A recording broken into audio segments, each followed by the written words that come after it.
On this week's episode, we sit down with Erica Fraser.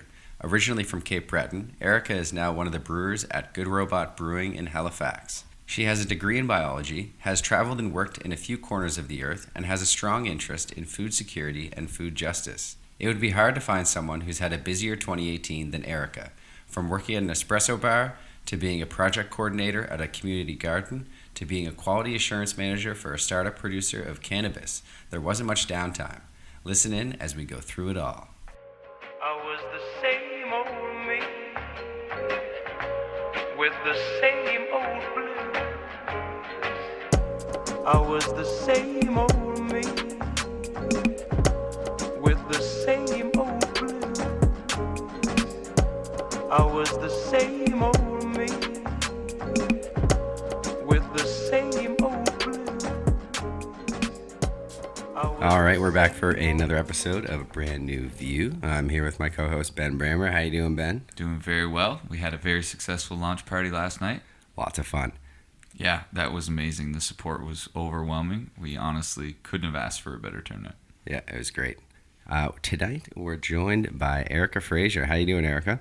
I'm doing very well, thank you. Awesome. Erica is one of the 3 brewers at Good Robot.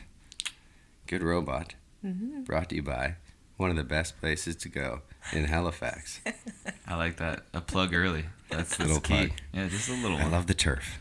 The turf is good. It's a Awesome. bitch to clean, but it's really fun. Oh, to be yeah. on. I didn't even think about Thank that. God I for didn't suction. think That's about all I have that. to say. Yeah, that's very true. But no, we're very excited to have you on. We understand you are from St. Peter's, Cape Breton.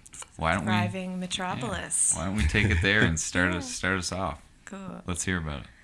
Yeah, so St. Peter's is a place no one has really heard of unless they own a boat, because it's one of the couple places you can get to the Bredor Lakes from the Atlantic.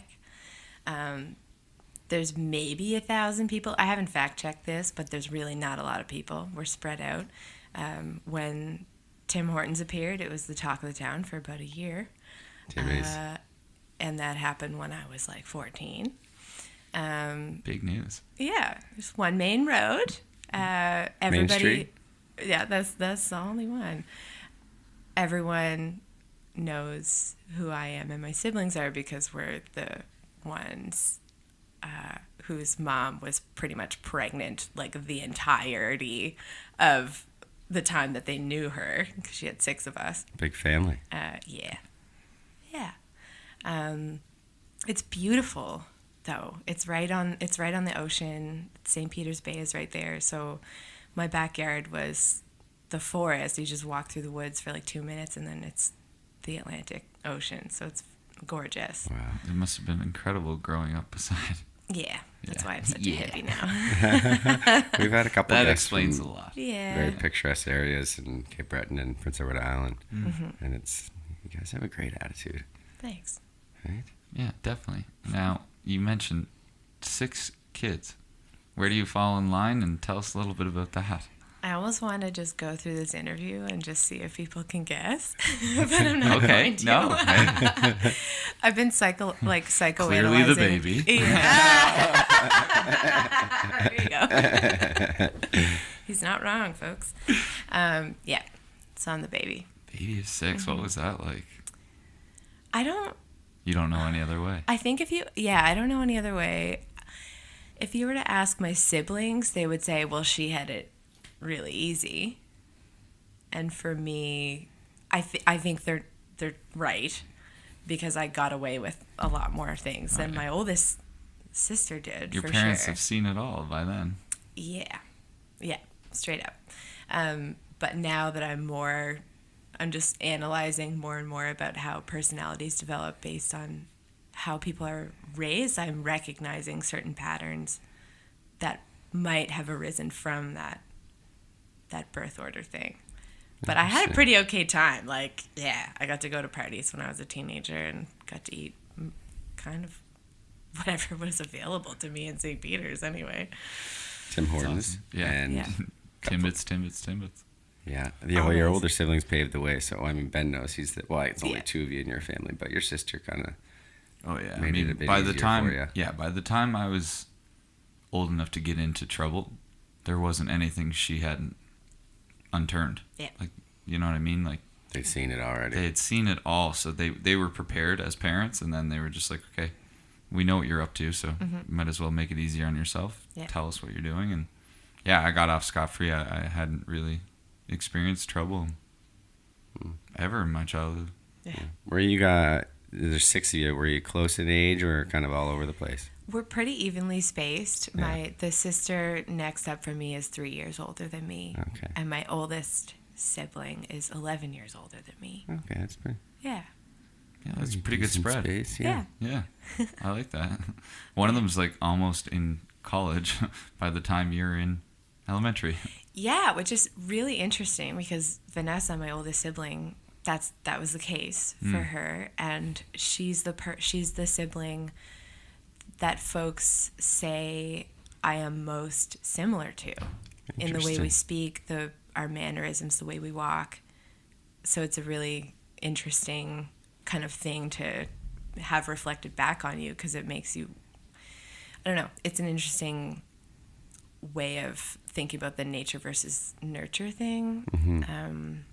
Yeah, because we didn't really, we're still getting to know each other. Yeah, exactly. Yeah. That's the case with my mom's family. There's 8 or 9 of them, and the oldest, like, was just getting to know the youngest when he was in his 20s because he had already left the house. So it's interesting. My dad was born in March, and he's the baby of 5. And he was born in March. That following September, his eldest brother was off to college. Yeah. So, like, you know, he knew him for 5 months, 6 months. Like, you know what I mean?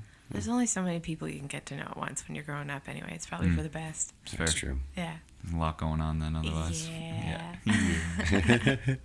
So school growing up, what were you into initially? Did you have something that you've kind of always had an interest in, or maybe a few different things? I kind of bounced all over the place. That's okay. The only thing that came to mind was like the thing I was most into. Like now I'm into science. I don't really remember being into science when I was in grade school. The main thing for me in grade school was getting the best marks. So I just I have these memories of those like white flip chart pieces of paper with everybody's name and all the stickers next to them, and always striving to get like the most. I remember those. Yeah, classic overachiever. You get to pick which sticker went up. Sometimes the teacher would have a bunch of different ones. Yeah. Oh yeah. Yeah, in terms of things that I was into when I was a kid, it was really just being outside, from what I remember, and the honing in on academic interest really happened in high school for me. Okay. And that was in the biology area, perhaps? It was, yeah, it was in the biology area.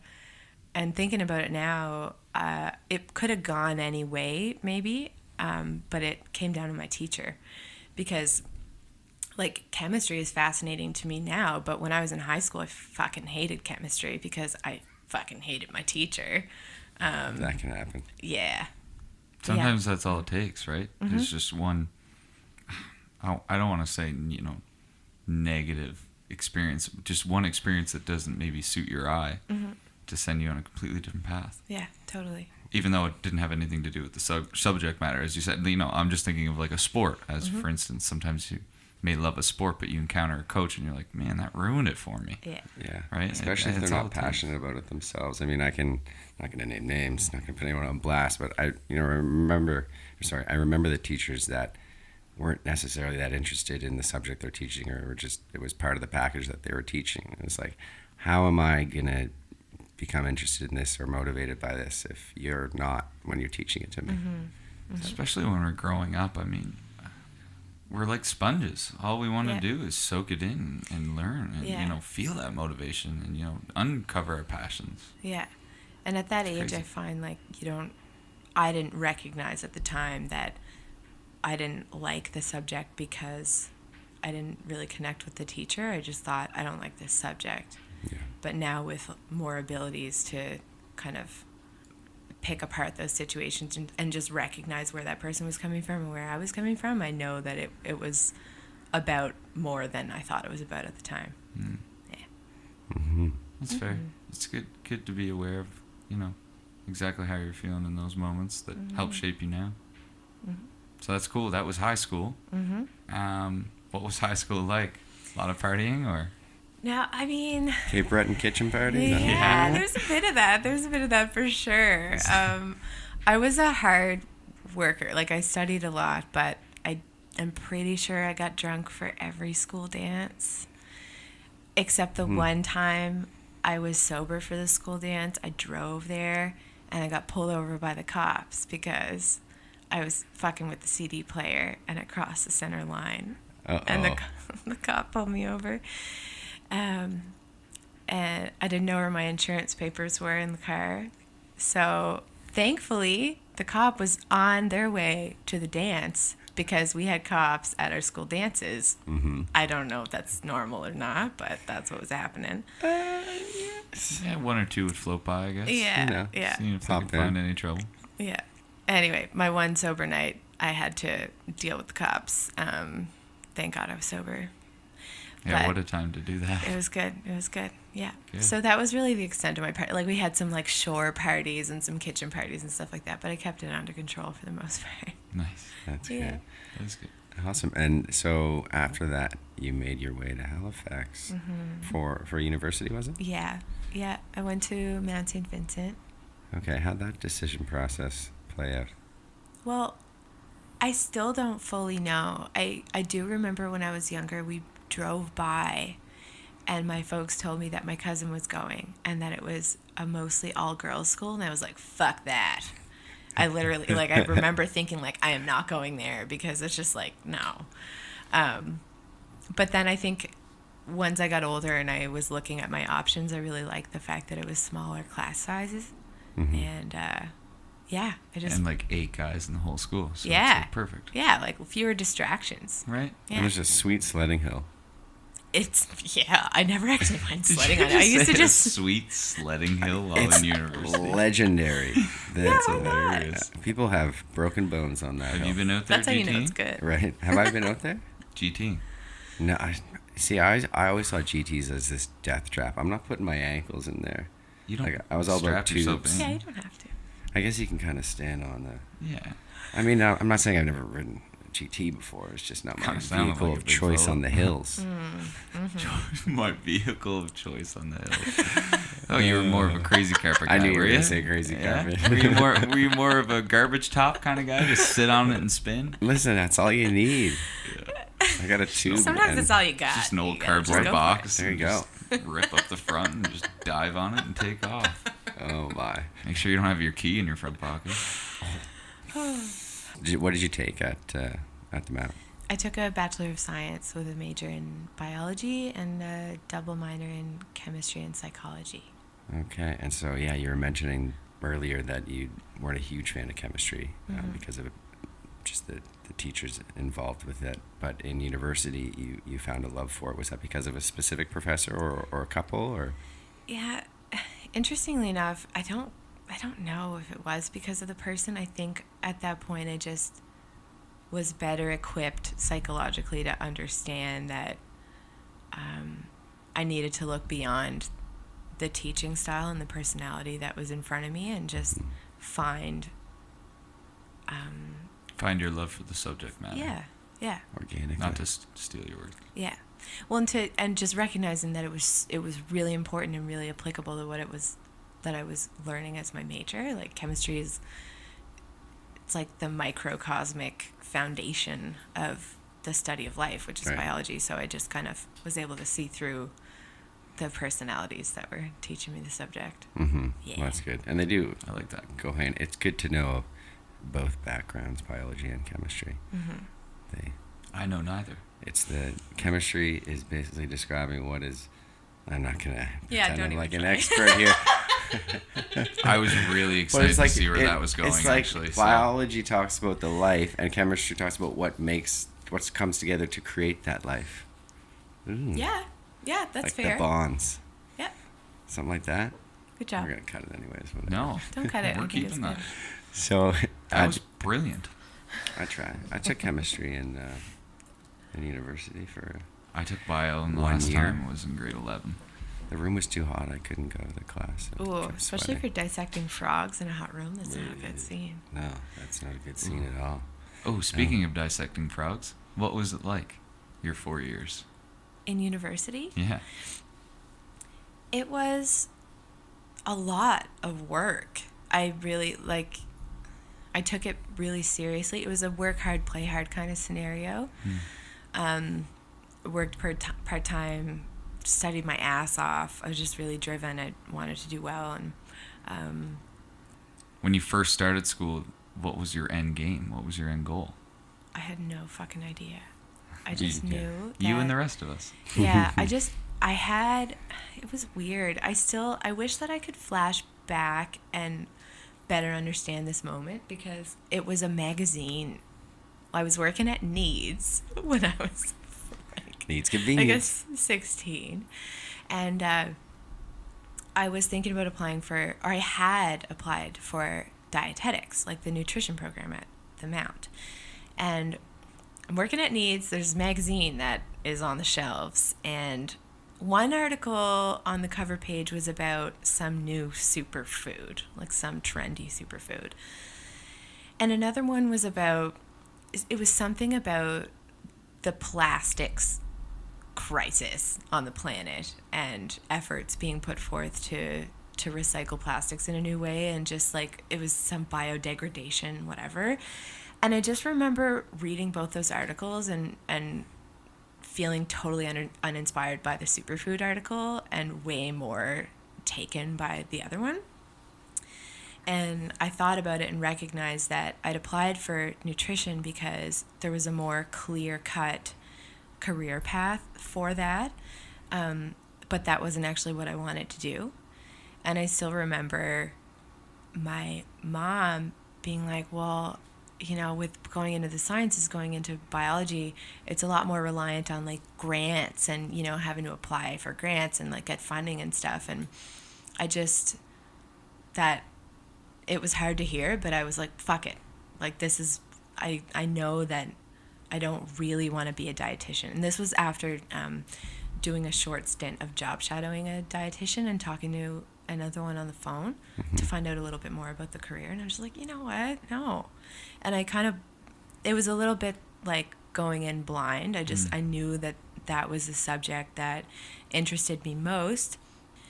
And under the circumstances that I was in, where my whole life I was tailored to go into university, that's just what you did. Like all through high school, it's like when you go to university, like that's what all your teachers would say, is like when you go to university, as though that's the only option. I was indoctrinated by that, and within that, biology felt the closest to my heart, so that's what I went for, even though I didn't know really where I was going with it. I know exactly what you mean. In university, I was the same way. I had a few subjects that I really loved, but wasn't sure where I could place them in a position after university. Yeah. It was tough. I guess I can share a similar story. I mean, my first year was all business. The discipline of business. It wasn't all business in the sense that I was all work. But business, I took, baby. Yeah, business baby. I took first semester business classes, but second semester wide open, kind of all over the board, and then ended up finding something that I knew I was good at, even though there wasn't much of an end game. It was kind of like a means to an end for me. And It's you like, if hear I'm going that to do too. this for Find what 3 you're good or 4 at. years, if I'm going to do this for 3 or 4 years, I want to be good at it. Yeah. I want to enjoy it. I don't really care if I'm going to use it. I mean, that was my train of thought. I mean, I envied those that could go in and within their first week, yep, I'm going to be an accountant. Yep, I'm going to be a financial officer, whatever it is, right? Yeah. I didn't have that ever. There was no light bulb. So I just kind of wanted to find something that, hey, I don't mind studying this. I can get by on this. I'm actually pretty decent at it. It's not going to close any doors. So, you need a degree. I knew that as soon as I could get in a room for an interview process, my degree wasn't going to matter. I mean, it hasn't yet. I don't anticipate it will. For any of you younger listeners, stick it out, but you don't need it. Right, yeah. I mean, it's tough. We can't be ignorant to the world we live in. It's good to have a fallback plan. But Yeah. there's just so many other paths and Yeah. But options. it's interesting. Even you just mentioned, right? Erica just mentioned that some of her teachers would suggest, when you go to university, as if there was no other choice. Yeah. Right? And it's like, Be all who's end all. paying you people? Like, universities? And who's gonna fucking pay me to go? Yeah, You know? like, Right? I've got to have another choice other than spending $80K on something I'm never going to use. Mm-hmm. $80K might be a stretch. I just, For some. Yeah, some. oh, For that's our also U.S. true. listeners, I just Yeah. tried to 5 of them listen. dramatize it a bit. Yeah. I think in some cases it's almost like a rubber stamp, like of credibility. It's like, okay, well, you've dedicated yourself for this amount of time, and so that means you're trustworthy and you're a Yeah. hard worker. That's obviously not the case. If that's the case, I got like 8 years There of you go. dedication. So You Yeah. see what the kids do those 4 years? But yeah, it's necessary to go into a specific type of work. It's academic institutions are curated to create workers for corporations and for other institutions. Those aren't the only avenues to apply yourself and to make money. So they So true. Yeah. Like, They make so sense true. in It that makes sense, context, but there are many, many other contexts in the world. And you're coming out of university with all that debt. You're pretty much forced to enter that machine. Exactly. How do you start a small business when you have $40,000-$50,000 of debt already? Exactly. You're stifled. Yep. Great word and good point. I love it. After the 4 years, you graduated with the so you had bio and the double major with chemistry. What happened after graduation? After graduation, I decided that it was time for me to travel Love that. and that I wanted to find a way of traveling because I'd never left Nova Scotia except for, I think we went to PEI once camping, and then my folks tell me that the morning we woke up, there was a plane flying over us spraying the fields, and they packed up our shit and we drove out of there. So I don't really remember PEI. He's but like, That definitely didn't happen. I mean, a large number of our They listeners still are from the spraying islands. so pesticides no, on the island? I don't know. Probably. We're about 48 years behind everything. Who knows? Who knows? Can't leave Surprised we even without had paying planes. No. $50. Yeah, that doesn't seem unlikely, unfortunately. Do you remember where you were on the island? No, I don't. How old were you? I have no idea. Awesome. I just know feel that like the I was there. memory is not my own. So I was young, because it was something told to me, and I don't distinctly remember it. Don't you? I think about those all the time. This is a good aside, but I think about that all the time. I'm like, how much do I actually remember from my childhood? How much was actually pieced together on a road trip? Yep. But yeah, so being on PEI for a quick minute was the only time that I left, really, Cape Breton. And except for like when I graduated, my folks got me a ticket to go see my sister in Toronto. So once I graduated, I decided I wanted to go to another place in the world. And I wasn't ready to, I wanted to be kind of responsible about it in that I wanted it to be also an opportunity to build my resume. So I found this program called, oh Jesus, what's it called? It was through the Canadian International Development Agency, which is, I think, a different organization now, but it was through Memorial University. Anyway, they fund these 6-month internships abroad in partnership with other universities. And I applied for this internship, and I got it, and I went to the Philippines Oh, wow. for 6 Cool. months. So, yeah, that was after I worked in a lab at the Mount for Basically the the summer. same as PEI. There you go. Yeah, well, it's 7,107 PEIs because there's a lot of islands in the Philippines. It's basically the same. Same concept. A few minor Just- changes. That's interesting that you skipped from PEI to the Philippines, though. That's quite a jump. A little bit. Yeah. So I went there to do a kind of work internship. It was a sweet deal. A friend of mine actually just went to Cambodia on the same program. And so I worked for 6 months through university in a city, but the city is called Puerto Princesa on the island of Palawan, which is the westernmost island of the Philippines. And it's heavily it's becoming more and more developed now for tourism. Yeah. It didn't feel so much that way when I was there. I think things have been happening really quickly since 2011. But yeah, I was between the university campus there and a small fishing village 80 kilometers outside of the city called Pinduyan. Spent 6 months there working, and then 6 weeks backpacking around the Philippines and Vietnam, Cambodia, and Thailand. Wow. And then I came back. Awesome. Hey, Mark, ever been? Here we go. I was in Vietnam, Thailand, and where else did I go? I don't know, man. I wasn't there. Singapore, Indonesia last year. Wow, okay. I actually got back this time last year, yeah. Nice. And it's incredible. It We is. talked about it before, but just, this being part of a different culture and different way of life is really eye-opening.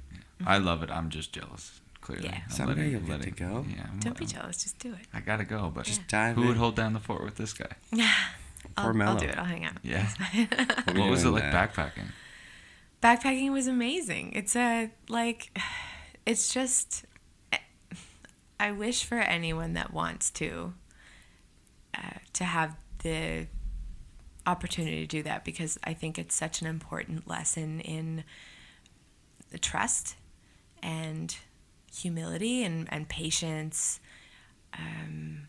nonverbal communication as well, especially if you're in a country where people don't speak English. It was incredible. I met people all over the world. I got a tattoo from an 89-year-old woman. And Awesome. I ate all the amazing food and saw all the amazing, beautiful views, and got scared and got stronger, and it was all really good. Yeah. You really feel all of the emotions when you're backpacking. It's fun it's fun the whole time, but you're never there's something always that could potentially go wrong, so you're never really at ease, which is kind of like a cool feeling. It really makes you feel alive, almost Yeah. more alive. Well, the discomfort is, Yes. I think, the most important aspect of it. Yeah, absolutely. Especially people like us. I don't want to make any assumptions about you guys, but just having grown up in a really comfy, We were going to say secure, cushy is the word that came cushy, to mind for us. Yeah. environment where everyone looks like you around you, and there's just a lot of things you can take for granted. Pushing into that discomfort, you're on the edge, and when you're on the edge, that's when you can really grow. Yeah. Yeah, pushing your You boundaries. thrive over that hill. It's awesome. I find it's funny when you said earlier when you were talking about being a sponge growing up, and we spend the majority of our childhoods learning new things in school and participating in sports or doing extracurricular activities, and then once we get to our adulthood, that all kind of slows down, and we get into this this routine, because you have to make a living, and that makes sense. But our brain was used to just learning so many different things and growing for so long, and then we kind of curb that. Once we get to our 20s, we should still look at how we grow and how we learn about new things, and how we're never finished growing. The same way we look at it growing up in our childhood, there's always a new thing to learn. Why wouldn't we want to do that? A new way to look at things. Yeah, we kind of lose that curiosity. Yeah, that's it. We lose the curiosity. Yeah.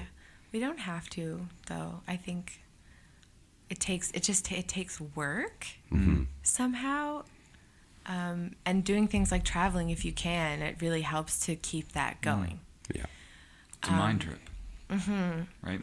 Like, as well as obviously a soul trip, or whatever you want to call Yeah. it, where you're looking to discover yourself. I haven't even done it, and I can only imagine what it would be like, but that's what it's like as a kid every day. Yeah. Yeah. You're just looking to find yourself, and you're exploring those curiosities. I mean, that's it. That's what my childhood was like anyway, so Yeah. I can only imagine what that would be like in adult form, where the opposite of curiosity, in my opinion, is worry. Like, you're just worried of the unknown, or Whoa. Yeah. right. Interesting. So if you're kind of worried, I have to have a job, I need to make money, I need to pay rent, I can't explore that curiosity. Well, and the thing is, there are a lot of people in the world that make a lot of money off of that worry and off of that fear. Absolutely. Off of that comfort, that cushiness, and that curious inner child that doesn't leave you. That's a part of you all the time. And it's just over time in the society that we're in, these layers get built up on top of it. Those you need to make money layers. You need to buy these things to be happy layers. So it takes work to shed yourself with those. Yeah. Yeah, absolutely. Not to remove yourself entirely. I mean, obviously we have to function in society, but it still would be nice, to your point, Mark, to not lose sight of that as quickly the moment we hit adulthood. Yeah. So after the 6 months, you made your way back to Canada. Yeah. And what was next? A lot of confusion and just, it was a weird time. What was next? It was, I don't even remember. It was a bit of a blur for the first few months, just kind of figuring some shit out. Because, you really have your world like blown open when you travel for the first time, and it's really good, but you don't always know what to do with it right away, and that's okay. Yeah.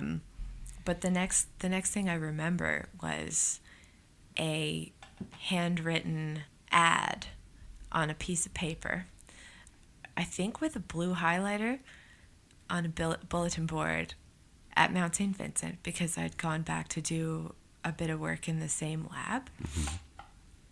And the ad was for a quality control technician job at Oland.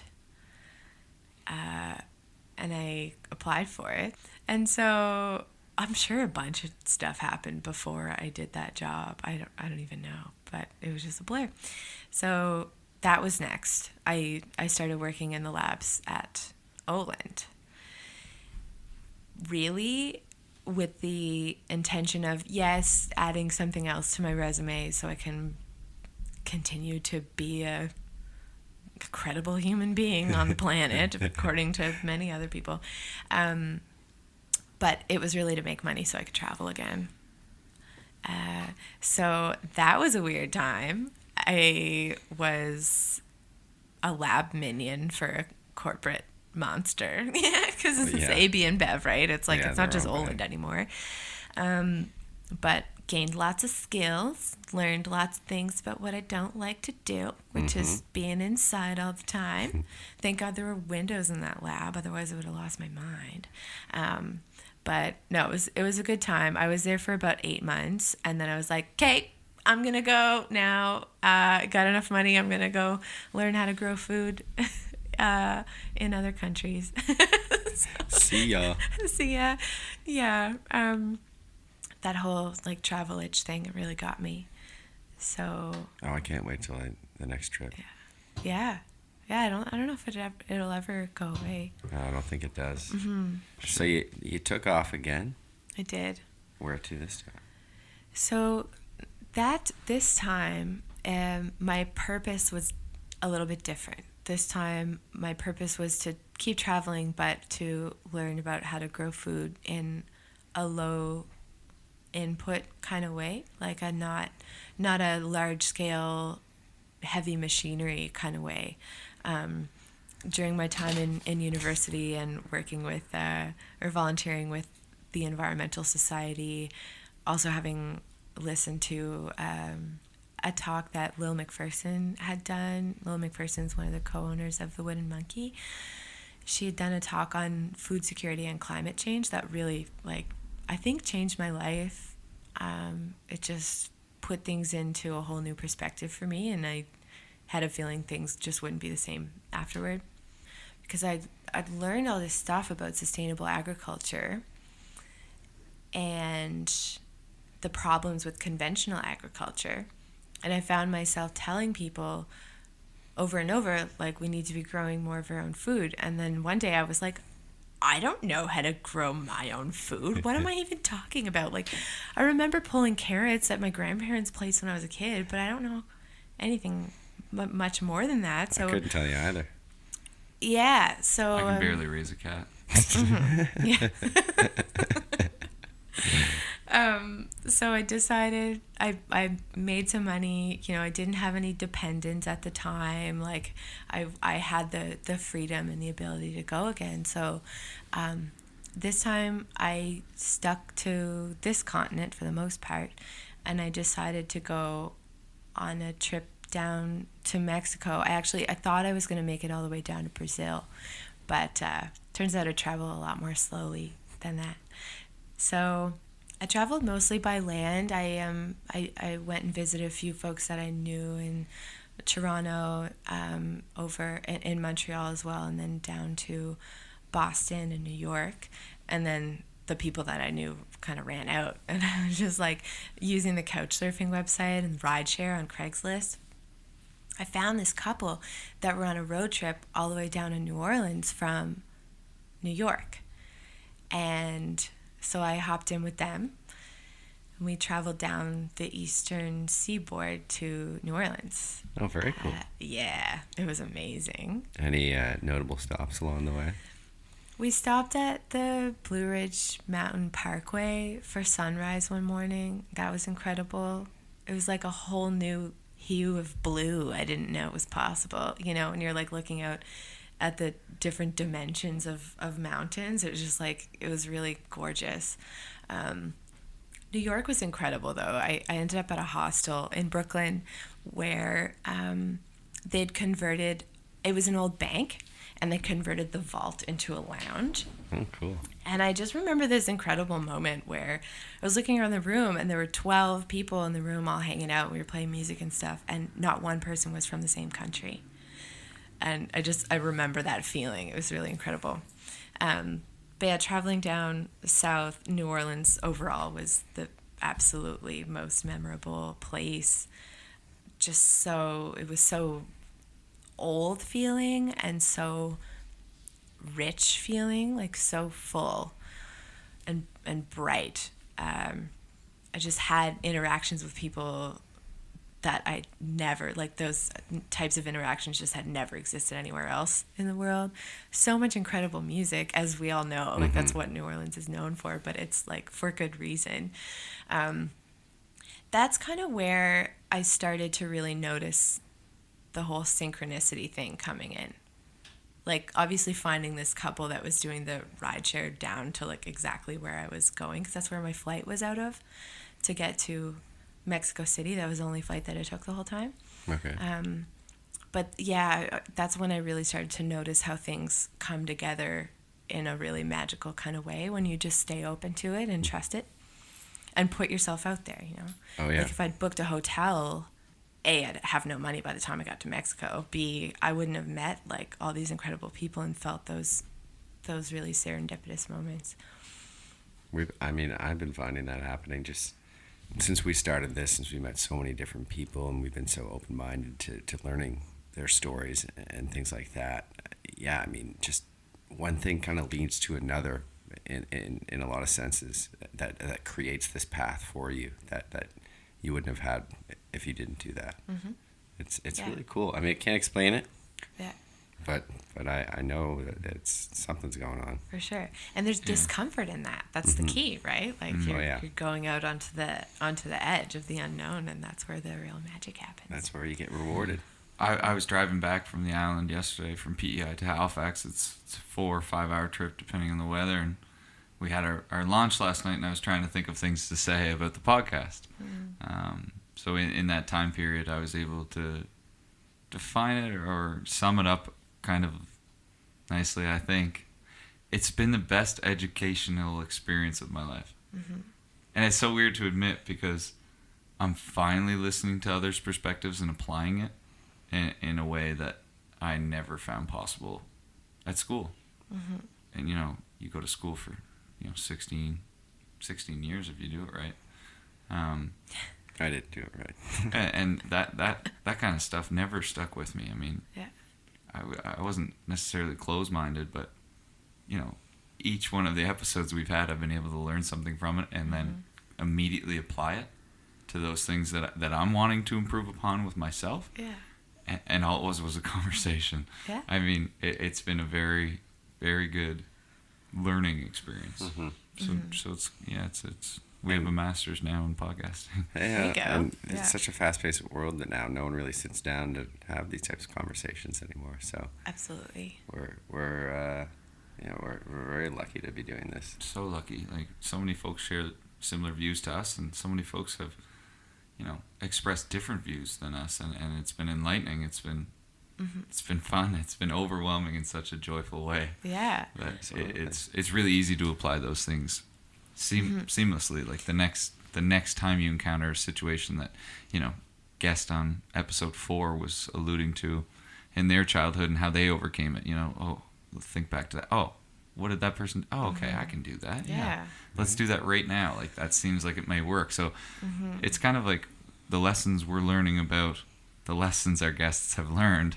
Right? Like, oh, that guy I know could that be was wordy, shitting on but- me right now. I could be shitting in my lap. So you made it down to Mexico. Yeah. And We made it in an hour and 10 minutes without saying that. So you're welcome. great job. Proud of you. What was the first stop in Mexico?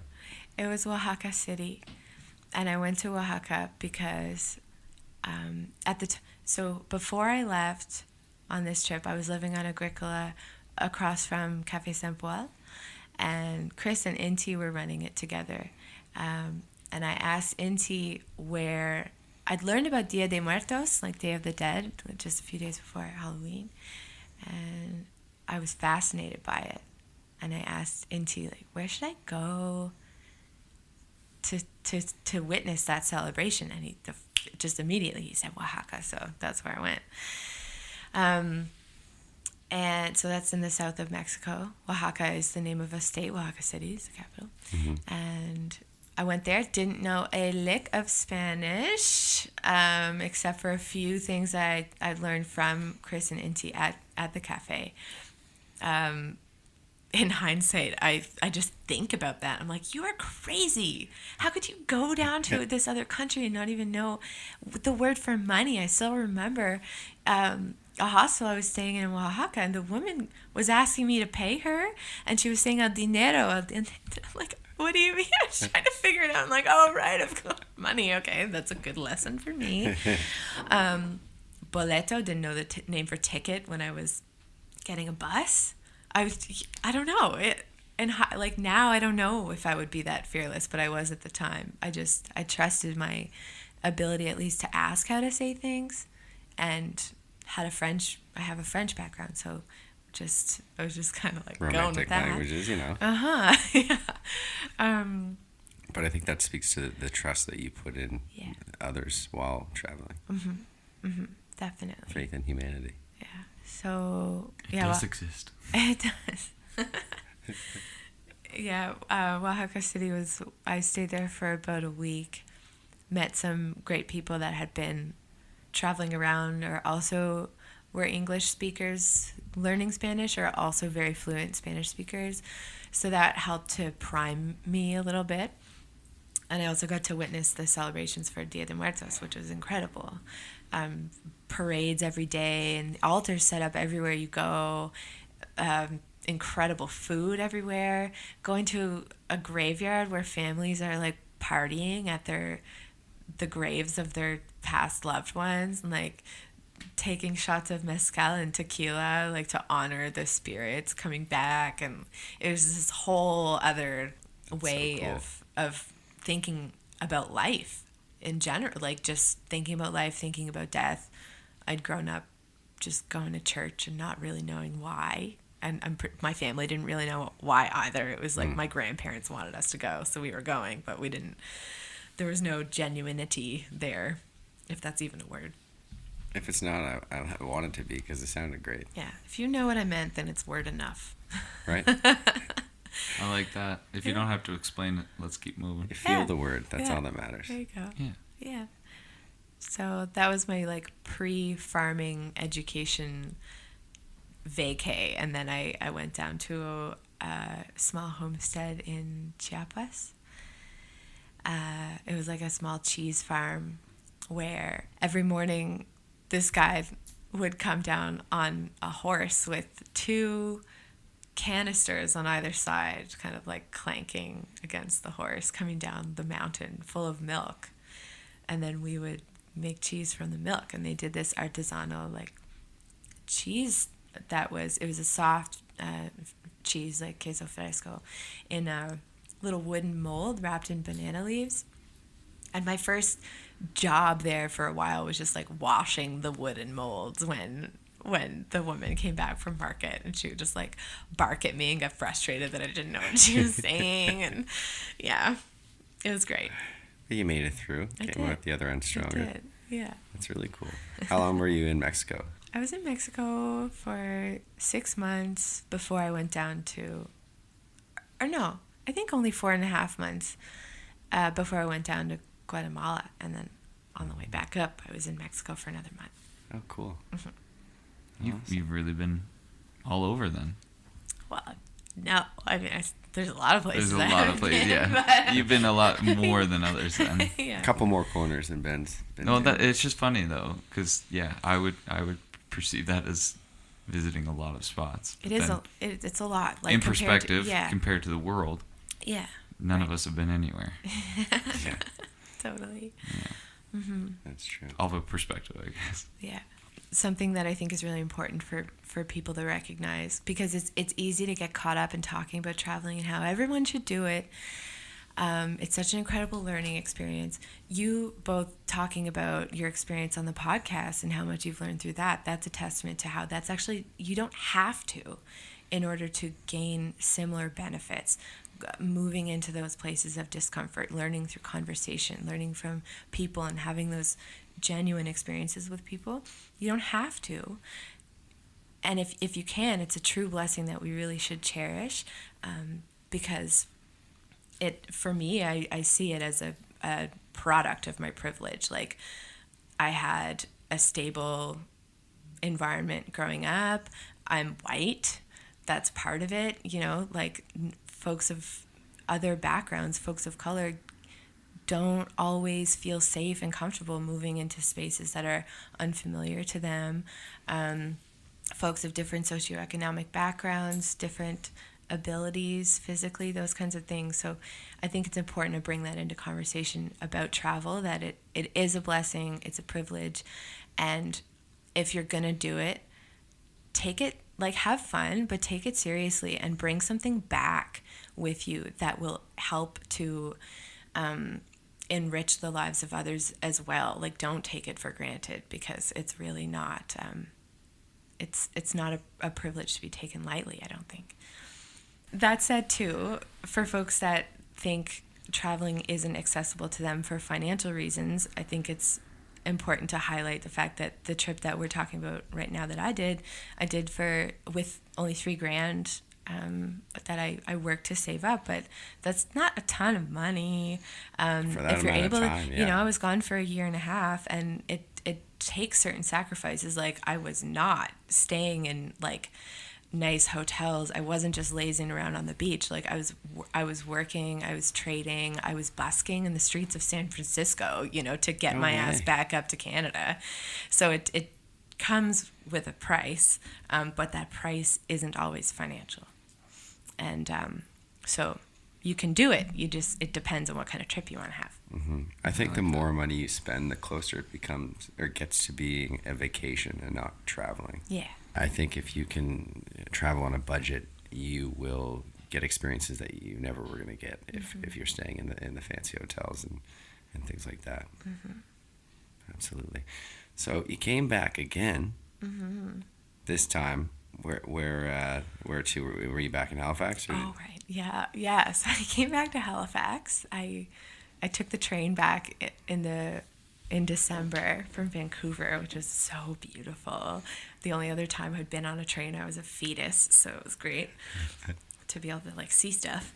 Cross country. Wow, that's really cool. Yeah, it was incredible. It was a deal. Like, I got this crazy ticket sale. I think it was like $300-$400 to get across, which I think is like that's not normal. I don't think so. Yeah, It sounds really, really good. It was great. Anyway, yeah, $300-$400, I'd do that. Yeah. So I landed back here in December of 2014. And again, you know, there's like that kind of resettling period. I was, I think, staying with friends for a while, and then I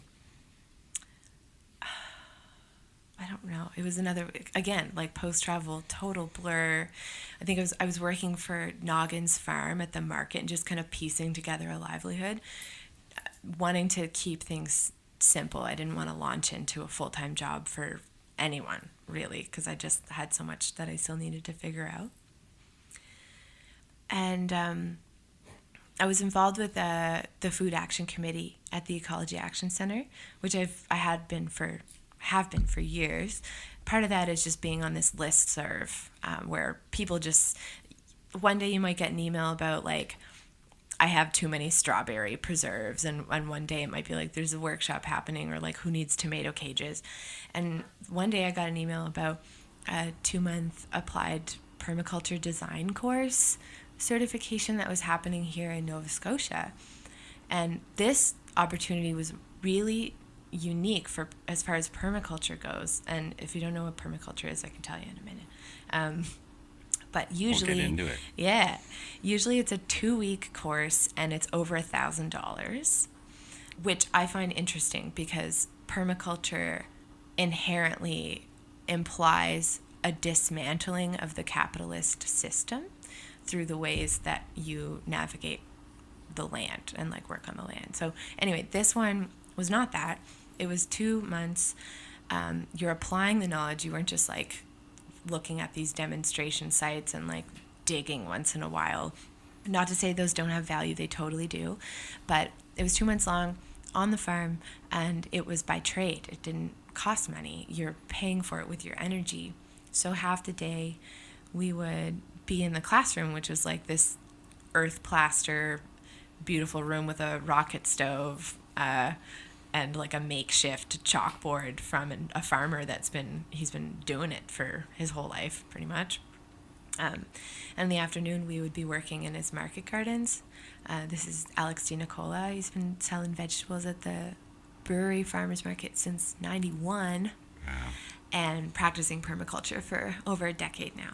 So yeah, I got on there with a small group of people and lived on the farm in Belmont, which is northeast of Windsor on the Avon Peninsula. That was another time where my whole world was just like completely blown apart, like again, because permaculture, it's basically a system of design principles that help you to live more in tune with nature and more in tune with other humans.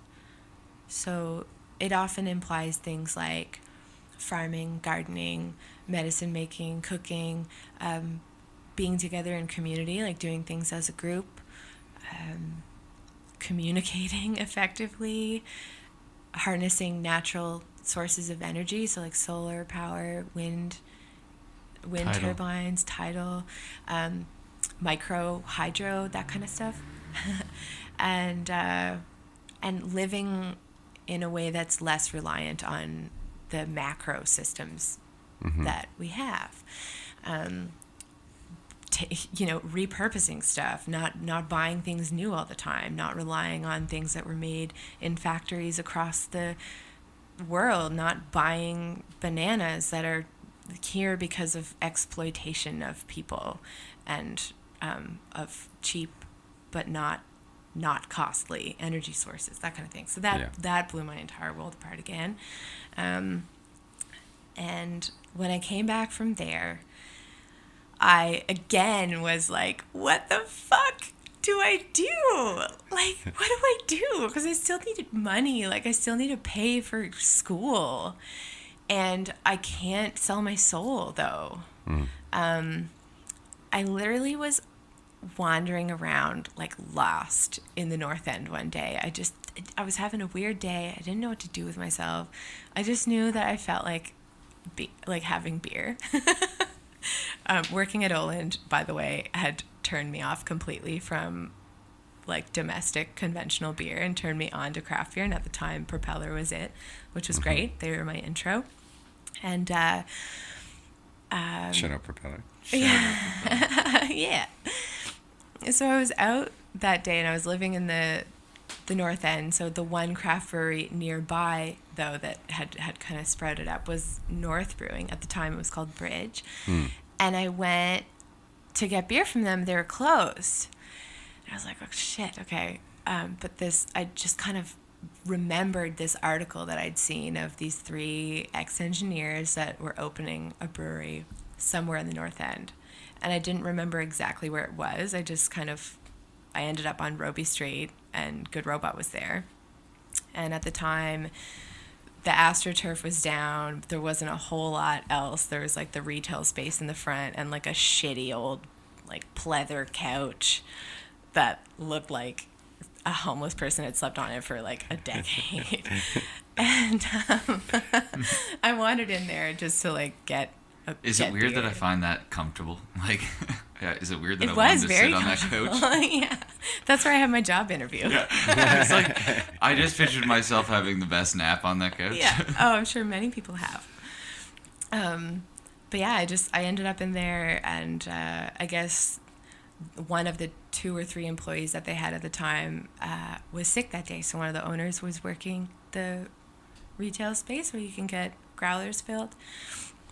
And I was like a really shitty version of myself that day. Like I just wanted beer. I was not actually in a mood for like networking or pitching my skills or anything like that. But we just got into conversation, and they were just starting their process of hiring folks for their tap room to be, which was like months away from being built. But they were just kind of like kickstarting that. And yeah, I was chatting with Josh as a like shell of a human being, but somehow I've managed to carry along a conversation. And there came a point where he was just like, do you have a job? And I was like, no. He's like, do you want to bring in your resume? Because I think I'd mentioned that I'd worked at Oland or something. And Yeah. Anyway, so that's kind of what kickstarted my career in the craft beer industry. I've been with them ever since, for the most part, except for like the shit show that has been this year. Oh yeah, can't wait till we talk about 2018. We're there. We're an hour and a half in, and we haven't talked about 2018. We're not Yeah, close to the baby. point. Yeah. So I started with them filling growlers. And it was like, it felt really easy. It felt really right. I had moments in the few years before that where fleeting thoughts had come to my mind about how brewing and the brewing industry might actually be a reasonable application of my skills as someone with a Bachelor of Science degree. One that might not be as soul-sucking as like working for a pharmaceutical company. Mm-hmm. Shout out to my sister who works. No, just There you go. She's a teacher. She turned down a job. No, it's fine. I mean, they help people. It's I'm just fine. teasing. They hurt people also, but yeah, Mostly hurt. that's a whole other conversation. So yeah, I mean, I just started like filling growlers for them and doing that whole thing, selling stuff, and it just, as the company grew and as I got more comfortable in the space, I got more involved with the brewing side. Just seeing little things that I could do, like scrubbing the floors or like cleaning out the mash tun, just kind of eased my way in and became more and more involved over time. And now I'm one of the people that make the beer. Very cool. Yeah. And Shout out I'm to you. interested if you've applied your chemistry background at all with the experimenting that's been going on lately in the craft brewery industry. Yeah, well, I mean, not nearly as much as I could. Like, the thing with brewing is you can make it as scientific or as simple as you want. But the way that I apply, like, specifically chemistry, the way that I apply it is more in my mind, like ways of understanding why it is we have the water at this temperature when we're mixing it with the malt, why it is we're adding this salt to the kettle instead of the mash tun, why it is that the yeast are clumping together in this specific way and falling to the bottom so that we have clearer beer and don't have to filter it, those kinds of things. But the ways that I've applied, like physically applied my microbiological background specifically because that's what I focused on in university was fungal ecology of all things. Just the ways that certain types of fungi interact with one another and with the environment. Yeah, Mark, duh. Yeah. Yeah, okay. He's a fun guy over there. I am a fun guy. God. You did it. Low hanging fruit. I do. Is there. But yeah, the most like concrete way that I've applied knowledge from school in the brewing industry is by doing something called viability testing for yeast. So when you are reusing yeast for beer, there are qualitative ways of knowing whether or not that yeast is good. So like the color, the smell, that kind of thing. But you can take it another step further and you can actually look at them under the microscope. And before you do that, you add a certain type of dye called methylene blue. And that'll tell you which ones are still alive and which ones are dead, because some of them will die. That's just the way that it goes. They are all cramped together in a mostly closed system. So, resources are going to run out. They're going to, duke it out. Some of them are going to die. So, yeah, there came a point where it felt like the right time for us to get a microscope. And I just a friend of mine was visiting Newfoundland at the time, and I just so happened to find a secondhand microscope on Kijiji from someone in St. John's, and we bought it for $150 or something. It's still the same microscope. It works great. Yes. So that's how I applied it most directly. It's not necessary, but it's definitely helpful. It can prevent some serious mistakes. Mm-hmm.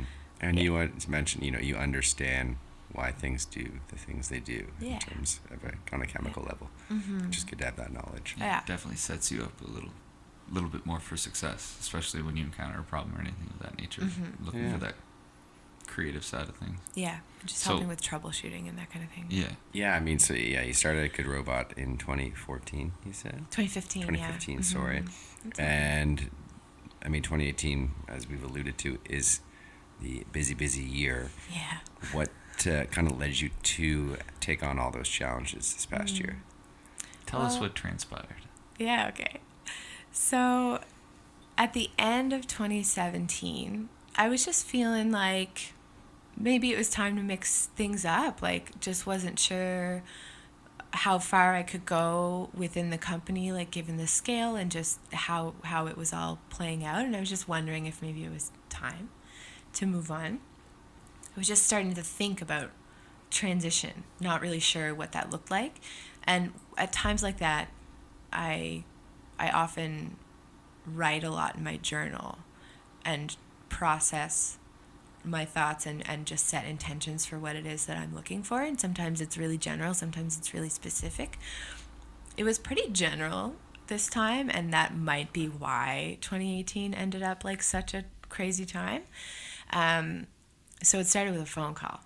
A friend of mine called me up when I was at Good Robot, and she basically made me an offer that I couldn't refuse.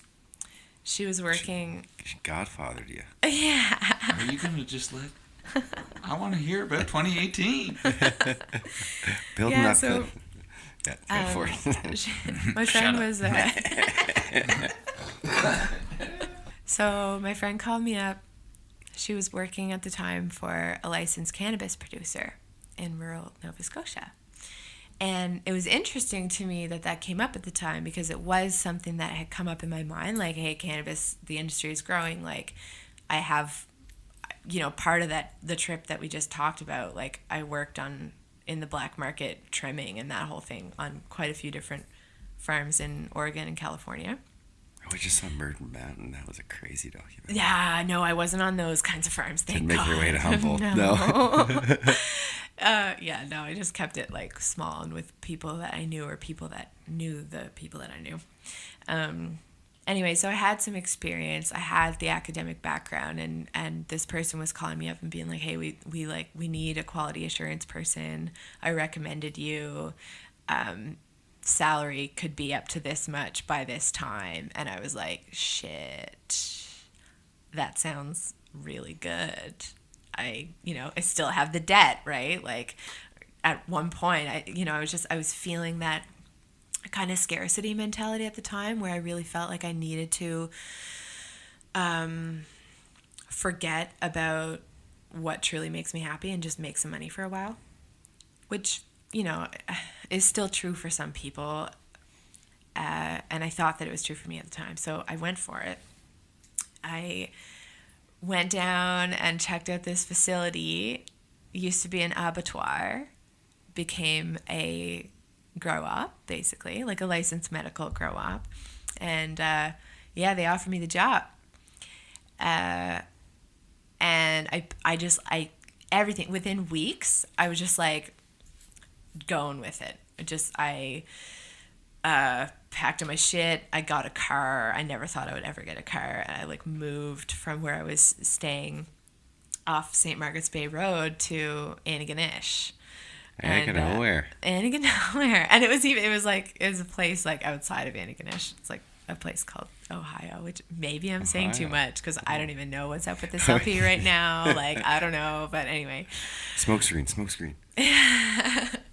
So I ended up at this facility working for like 14 hours a day sometimes under fluorescent lights, like helping to get this startup operation off the ground as the person that is supposed to hold everyone accountable to adhering to the standard operating procedures and like filing paperwork and keeping everything on track and communicating with Health Canada and like just like really straight edge, boxed in, like everything that I'm not, basically.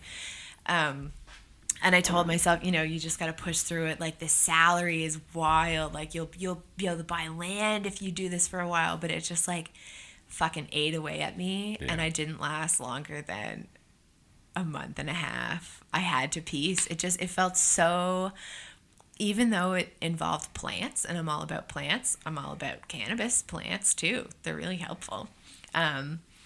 Everything else about it was no just disagreement here. Yeah, like everything else about it was just screaming no. Like my body was just like no. But what was interesting was that the place that I'd found to live while I was working there just so happened to be a 7-minute drive away across the river from this facility. It was this tiny off-grid cabin that I'd actually come across a year before on Kijiji. My partner at the time came across it when we were looking for a place to like retreat to once in a while that was outside the city. And it just came back to my mind when I was thinking about like where the fuck am I going to live in Antigonish when I'm doing this job. I called this person up. The cabin was still available. It's beautiful property, beautiful, quaint, off-grid cabin, solar panel, wood stove, just like pristine and beautiful. What more do you need? What's that? What more do I need? Yeah, totally. Right? Like, yeah. I don't know. But I realized that it wasn't the job that brought me to that place. It was the cabin. And the job was the kind of justification, like the universal justification to bring me there. Yeah. Because I found a lot of healing in that place. And it was really difficult to go through that process of working that job that just felt so wrong. Thankfully, that one paycheck that I got enabled me to take some time after I finished the job to just like figure out my shit. And yeah, then did like some short contract work here and there, like from the cabin, then realized I needed to be in the city to like get back on the money-making train. Ended up landing a job as a food and garden project coordinator for a community garden in the Bears Westwood community here in Halifax. That was super, super beautiful. That was like another version of a dream job that I had. Did that for a while. That was only ever like a short-term thing that would be like a 6-month contract thing. Right. But while I was doing that, I got approached by a brewery in Dartmouth to be their head brewer. I was recommended by a friend who knows me well and knows my skill set and was really confident in me and knew the owners really well, and it just came together, and I was like, shit, okay, here's another curveball. Can't say no. Can't say no. Yeah, it was one of those things, like, so I went for it. I left the garden job knowing that it was, you know, it was a short-term thing. The brewing gig was more of a career choice long-term. Which brewery was it for our listeners? Brightwood Brewery. Brightwood. Yeah. I knew that. Very but- nice. There you go. Yeah, it's Brightwood. Shout out Brightwood. Yeah. And so it turns out I have an affinity for startups. I think it's so cool. I'm noticing a trend. I mean, we talked about it before, but because you've stayed open, a lot of these opportunities have just found you. Yeah. You know, I spent this time building relationships just through like volunteering, through work, through friends, that kind of thing in Halifax. This is a small enough city where you can really find opportunity just through the relationships that you have. And so these things that kept coming up, like they weren't things that I sought out on job sites and like found a job title for. It was like people that I knew that knew what I was about and felt I was the right fit, kind of sent stuff to me. And so there was a really like synchronistic aspect to that too, because whenever these things came through, it felt like it was the right time. You know, in the end, who knows? But each opportunity helped me grow and helped me pay the bills too at the time. So that was like, it was helpful. Which you definitely need. Yep. And, Absolutely. Yeah. We know that life all too well. Yeah. Paycheck to paycheck. Oh, gosh. Yeah, that's the way. I'd like to know how you transitioned from the Brightwood brewmaster to now one of the brewers at Good Robot. Were they like, oh, shit, we didn't realize what we had here? Well, I don't know I don't know what they were thinking exactly. What happened was I burnt myself out, pretty much. So I went into the job. I think that I went into the job with my ego at the forefront, and I was so thrilled that I was taken aboard to have this job title, like head brewer. And I just have to say it because I always do when people say brewmaster, I'm just like, okay, well, I'm not actually that educated. Like I've done courses and stuff in brewing, but brewmaster does imply like a specific degree that you take, which I don't have. Maybe one day, but in this case, it was head brewer. Head brewer. So I went into that job excited for the challenge, and I knew I could do it, but it's so much more than just brewing the beer, and it's ordering stuff, it's working with accounts, it's working with contractors in some cases, it's monitoring fermentation, it's packaging, it's developing recipes, that kind of thing. But then there's a whole added element of the fact that it was for a startup. And so, like, my first day, I was put on the task of, like, building the draft system, because that's just what needed to get done. Like, I needed to help get things ready to actually make the beer. So I'd taken this job on, but it had been a really chaotic year. Like, I'd gone through so much transition. I'd gone through a breakup. I'd gone through, like, moving out of the place that I'd, like, kind of created with my partner at the time. It was, like, a lot emotionally. And then to take on this other role that involved a lot of responsibility for a company that wasn't mine, again, like another startup, putting my all into it, it became to be too much. And I think it was like 2 double batch days in a row, I started to just feel terrible. I basically got sick with exhaustion. I think that's what happened anyway. I took a break that day, and I went and I took a nap under a tree in the Dartmouth Commons, and I was just like, I need to just, like, chill out. Yeah, decompress. Listen to some music, just, like, lay here. And I decided under that tree that I needed to, like, scale it back and let some things go.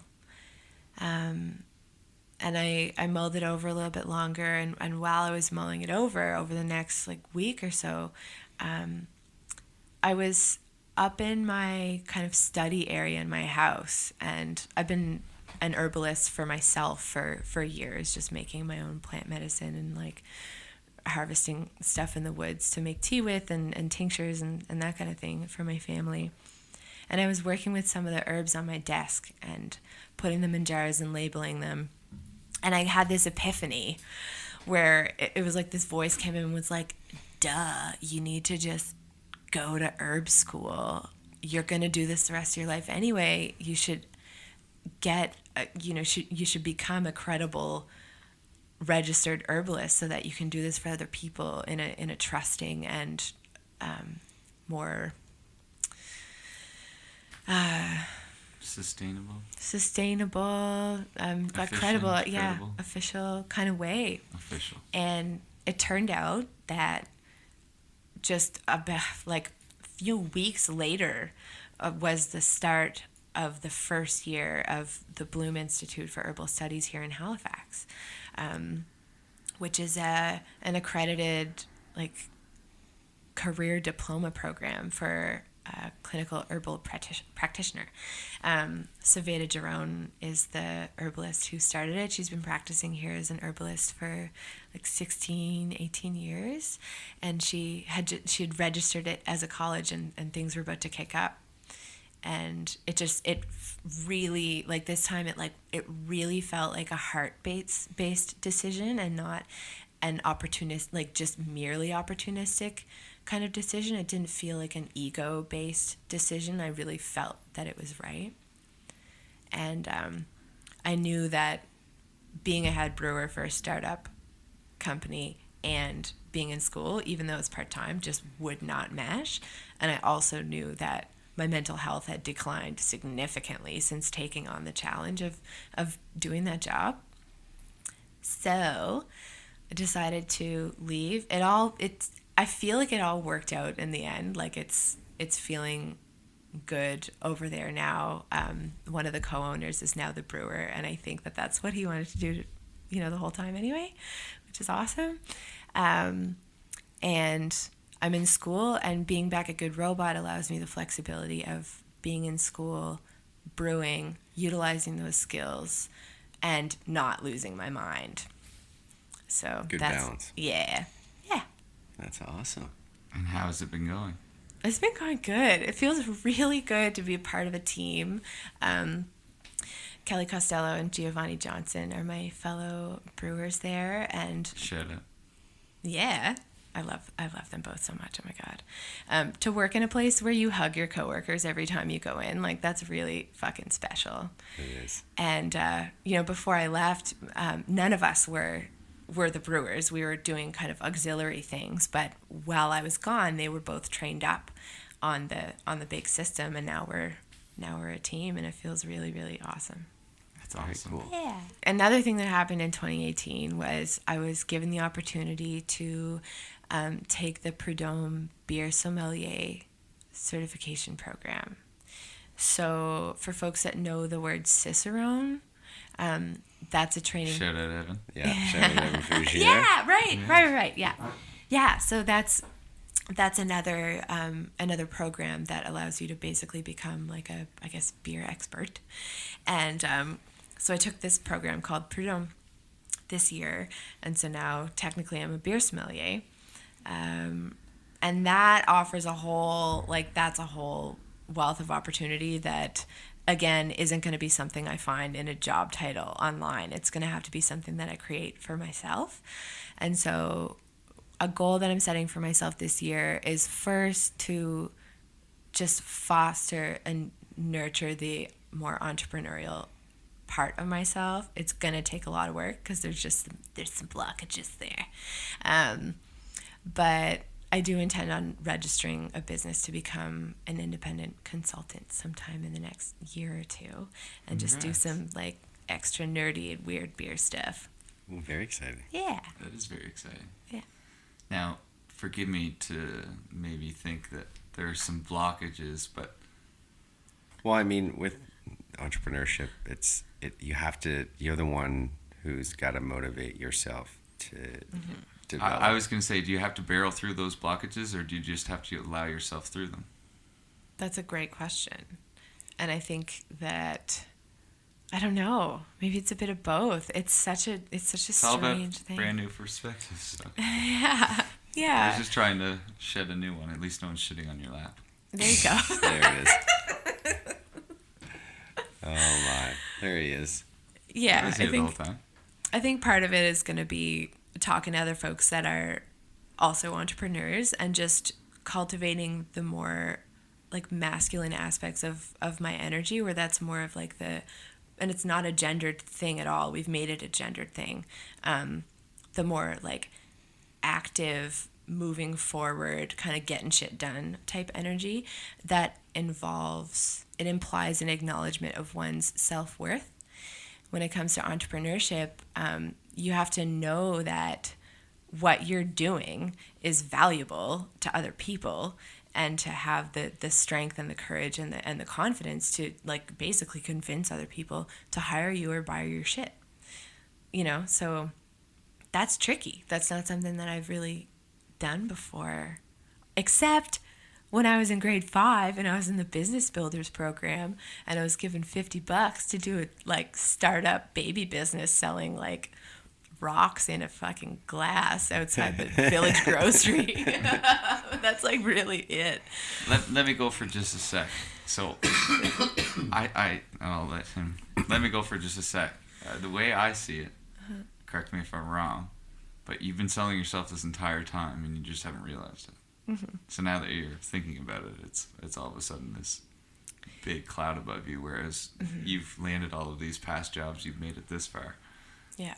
You just weren't maybe aware that you were selling yourself while you were doing it. Yeah, well, the thing with that is it's those times where under an existing brand with the people that already did the initial legwork of putting together a business plan, marketing themselves, that kind of thing, and they sought me out. Whereas as an entrepreneur, like you have to do all that stuff yourself. Yeah, you're on the other side now. Mm-hmm. But I still feel as though people will seek out you as your own brand. I mean, right. You've built yourself up. If all goes well, nicely. then Yeah. yes. Yeah. So that brings us to present day, and I think 2019 is going to be another big year for you, and 2018 has prepared you for that.